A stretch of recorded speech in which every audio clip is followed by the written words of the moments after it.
Pauline Hanson never short of an opinion. Well, this time she's saying that Australia should open to the rest of the nation rather than having restrictions in place on domestic travel. She says that while she doesn't agree that international borders should be reopening, domestic borders should, based on the fact that tourism operators and business owners desperately need the cash. Here's Pauline Hanson on Kenny.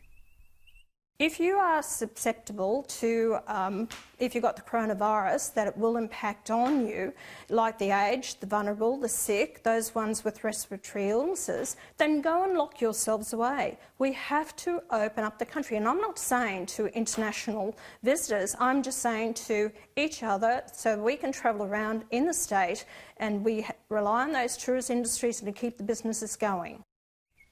And we, of course, do know that Queensland is slowly reopening to the rest of the country. We know that theme parks are slowly reopening to crowds. There is now a new tourism campaign from Destination Gold Coast following the Good to Go Queensland campaign. It wants, of course, more people back to the Gold Coast. Last year alone, we saw 14.2 million people on the coast, injecting around $6 billion into the local economy. But, Pete, of course, these tourism operators really do need to get the mix and the balance right for these tourism campaigns, based on the fact that Victorians are now banned from Queensland. We now have Liverpool and Campbelltown residents being turned around at the border unless they quarantine for that 14-day period at their own expense. So one would think if any more restrictions are put in place, that could mean devastating news for our tourism operators.